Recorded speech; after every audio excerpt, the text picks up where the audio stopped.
Ok, ici on nous demande de construire un triangle rectangle. On nous donne les longueurs des deux côtés qui sont perpendiculaires. Et une fois qu'on l'a construit, nous devons calculer les mesures de tous les angles de ce triangle. Bon, comme c'est un triangle rectangle, il y a déjà un angle qui fait 90 degrés qu'on n'a pas besoin de calculer. On nous demande donc de calculer les deux autres et d'arrondir au dixième quand c'est nécessaire. Donc il y a la construction du triangle à faire d'abord et le calcul à faire après. Alors je vous invite à mettre la pause, à aller le plus loin possible dans l'exercice et ensuite on corrigera. Allez-y.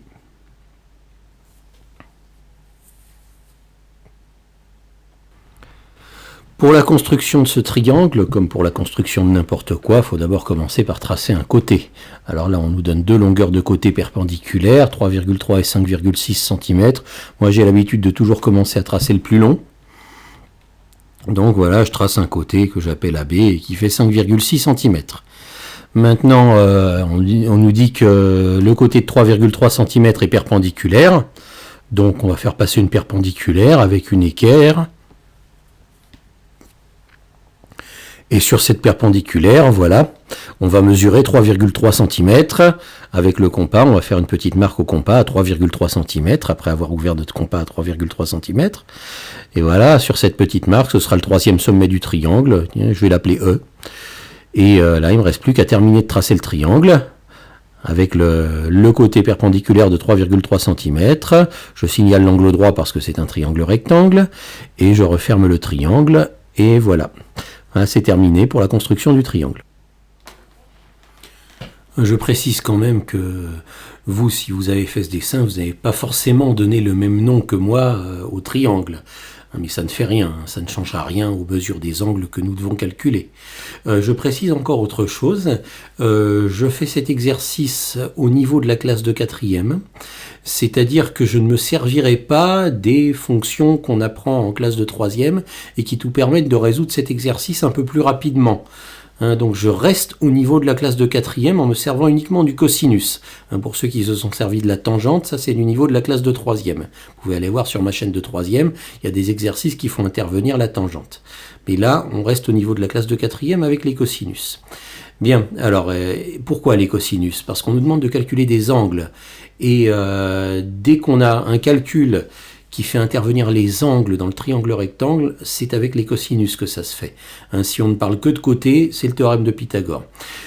Et donc on sait qu'on va se servir des cosinus à un moment ou à un autre dans cet exercice parce que ça parle d'angle. Maintenant, si on se rappelle du cours, quelle est la formule de cours qui nous permet de calculer le cosinus? Si vous voulez, vous pouvez aller revoir la vidéo sur les cosinus, sur la définition. Le calcul du cosinus, c'est côté adjacent sur hypoténuse. Est-ce que vous voyez, donc je dois prendre pour calculer le cosinus d'un angle, je dois diviser son côté adjacent par l'hypoténuse du triangle. Dans un triangle, c'est facile de repérer une hypoténuse. Vous voyez l'hypoténuse du triangle? Oui, c'est le côté BE, l'hypoténuse du triangle. Manque de peau, c'est le côté qu'on ne connaît pas. Ce qui veut dire qu'on ne va pas pouvoir utiliser les cosinus pour calculer l'angle tant qu'on ne connaîtra pas l'hypoténuse. Donc, une première étape, on ne nous l'a pas dite, mais on découvre qu'il faut la faire. Il faut d'abord calculer l'hypoténuse, sinon on n'arrivera pas à trouver un moyen de calculer ces angles. Et pour calculer l'hypoténuse, quand on a deux côtés perpendiculaires, là ça ne parle que de côtés, c'est le théorème de Pythagore. Voilà pourquoi dans une première étape, avant de répondre à la question qu'on me pose dans l'énoncé, je vais calculer l'hypoténuse par le théorème de Pythagore, parce que j'en ai besoin pour faire les cosinus pour trouver les angles après. Donc je prends l'initiative de faire cette étape-là, de calculer l'hypoténuse. Alors on rédige comme on nous le dit dans le théorème de Pythagore. Le triangle ABE est rectangle en A, puisque je l'ai appelé ABE. Et on écrit l'égalité d'après le théorème de Pythagore, évidemment, on cite le théorème, on écrit l'égalité. Vous pouvez écrire l'égalité de Pythagore? Eh bien, dans l'égalité de Pythagore, l'hypoténuse du triangle, c'est le côté dont le nom est tout seul du côté du signe égal. Donc c'est BE au carré, BE c'est l'hypoténuse, donc BE va être toute seule de son côté du signe égal, est égal à, et bien là de l'autre côté du signe égal, je mets les deux côtés perpendiculaires, donc AE au carré plus AB au carré. Bien apprendre l'égalité de Pythagore, si vous avez des difficultés, allez revoir le cours sur le théorème de Pythagore. D'accord? Donc, maintenant, remplaçons AE et AB par leur valeur. AE, c'est 3,3 et AB, c'est 5,6. Donc, BE au carré, c'est 3,3 au carré plus 5,6 au carré. Calculons à la calculatrice combien font 3,3 au carré plus 5,6 au carré. Ben, ça fait 42,25. Et ça, c'est BE au carré. Ça n'est pas BE, c'est BE au carré. Maintenant, comment fait-on pour enlever le carré, c'est-à-dire pour passer de la valeur de BE au carré à BE? Eh bien, on se sert de notre calculatrice, on tape seconde x carré 42,25, c'est une manipulation qu'on avait déjà faite avant, et on obtient la valeur de BE. C'est-à-dire, je sais que BE au carré, c'est-à-dire BE multiplié par lui-même, fait 42,25, et à la calculatrice, seconde carré 42,25, je trouve que BE est égal à 6,5 cm, est égal exactement à 6,5 cm. Je me suis arrangé pour que ça tombe juste. Et donc voilà, maintenant nous avons l'hypoténuse. Comme on n'a pas terminé l'exercice, dès qu'on calcule quelque chose, il faut le placer sur le dessin. Voilà, sauf si l'exercice est terminé. Si l'exercice est fini, on n'en a pas besoin. Mais quand l'exercice n'est pas fini, tout ce que vous calculez, mettez-le sur le dessin, comme ça vous voyez mieux ce qui se passe. Et voilà, maintenant qu'on a l'hypoténuse, on pourra se servir des cosinus, on va pouvoir calculer les angles. Alors, faisons-le. On a deux angles aigus à calculer. Commençons par n'importe lequel d'entre eux. Moi, j'ai commencé par celui-là. Voilà, on va calculer celui-là. Ok. Donc, comment s'appelle cet angle-là? Alors, pour lui donner un nom, on fait toujours bien attention de placer le sommet de l'angle au milieu du nom qu'on donne. Cet angle-là s'appelle par exemple ABE.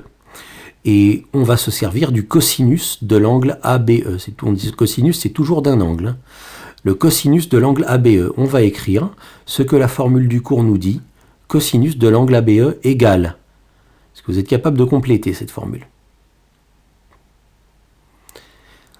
Ok, alors cosinus, d'après le cours, c'est côté adjacent sur hypoténuse. Voilà, j'ai l'angle ABE qui est repéré par mon point d'interrogation sur le dessin. Regardez bien le dessin. Et maintenant, quel est le côté adjacent? Quelle est l'hypoténuse? Eh bien, de toute manière, puisqu'on parle de l'angle ABE, les côtés qui vont intervenir, ce sont les côtés de cet angle. On va les repasser en vert. Voilà. Ce sont les côtés qui sont en vert, qui vont être le côté adjacent et l'hypoténuse. Ce sont les côtés de cet angle-là qui vont intervenir sur le cosinus. Le cosinus a ceci de pratique que les côtés qui interviennent, ce sont vraiment les deux côtés de l'angle. D'accord? Donc, ça va être... on parle donc des côtés AB et BE. Alors, est-ce que ça va être AB sur BE ou est-ce que ça va être BE sur AB? Je sais que c'est côté adjacent sur hypoténuse. Donc, lequel des deux est l'hypoténuse et lequel des deux est le côté adjacent? L'hypoténuse, on en a déjà parlé avant, c'est le côté le plus long, c'est le côté qui se trouve en face de l'angle droit, c'est donc le côté BE. Là, voilà l'hypoténuse. Et le côté adjacent, c'est celui qui reste, c'est l'autre côté qui est en vert, c'est celui-là, c'est le côté AB. Et comme on nous dit côté adjacent sur hypoténuse, je place bien les côtés dans cet ordre-là, donc le côté AB sur le côté BE, côté adjacent AB sur le côté BE, l'hypoténuse. Voilà, j'ai écrit la formule et cosinus, et là, comme pour le théorème de Pythagore, je vais remplacer dans cette formule toutes les longueurs que je connais par leur valeur. Donc AB c'est 5,6, BE c'est 6,5. Donc j'obtiens que le cosinus de l'angle ABE que je ne connais pas, que je cherche, est égal à 5,6 sur 6,5. Et là maintenant, je me demande comment je vais pouvoir trouver l'angle ABE. Et là, il n'y a que la calculatrice qui peut le faire. L'angle ABE, on va demander à la calculatrice, enlève-nous le cosinus et laisse-nous uniquement la valeur de l'angle ABE. Alors enlever le cosinus, c'est seconde cosinus. Seconde, c'est la touche qui sert à enlever en général. Donc là, à ce stade-là, je prends ma calculatrice. Faites-le en même temps que moi, comme ça vous saurez le faire. Je tape seconde cosinus. Et à l'intérieur de ce qui a marqué, je tape la fraction 5,6 sur 6,5. Et je demande le résultat. Faites-le.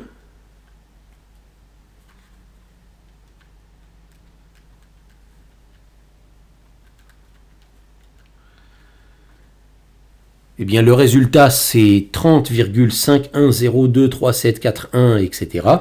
Et comme on me dit d'arrondir au dixième, je ne laisse qu'un seul chiffre après la virgule. Ça me laisse donc environ 30,5 degrés pour l'angle ABE. Eh bien, voilà, j'ai trouvé l'un des deux angles aigus que je cherchais. Il vaut environ 30,5 degrés. Alors, comme on n'a pas fini, il nous manque un autre angle aigu. Quand on n'a pas fini, on marque évidemment sur le dessin, on se précipite sur le dessin pour marquer 30,5 degrés. C'est évidemment à la place du point d'interrogation. Hein, donc j'enlève le point d'interrogation et je mets 30,5 degrés. Voilà, environ 30,5 degrés. Ça n'est pas exactement 30,5 degrés. Je prends toujours la précaution de préciser que c'est une valeur approchée. Bien, maintenant, il nous reste l'autre angle aigu à calculer. Alors, vous voyez comment on va faire ? Oui, on pourrait s'en tirer en faisant un autre petit coup de cosinus. Hein. Cette fois, on change d'angle, le côté adjacent, ça va être l'autre. Cette fois, on pourrait très bien, ça marche très bien. Maintenant,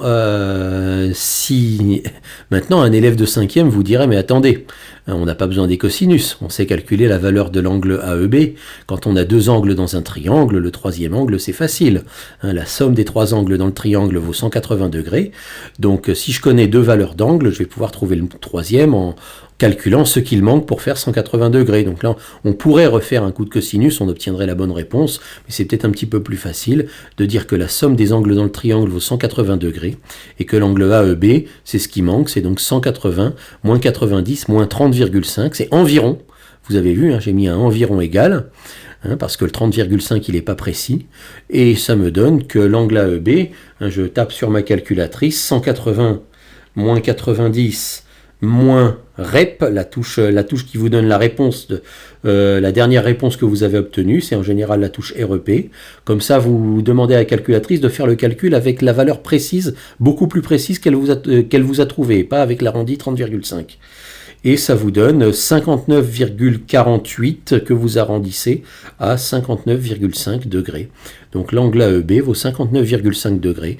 Et voilà encore un exemple du fait qu'on a réussi que dès qu'on a suffisamment de données pour tracer un triangle rectangle, eh bien, on peut calculer n'importe quoi dedans. Et là, on a réussi à calculer tous ces angles et on a même calculé en prime l'hypoténuse.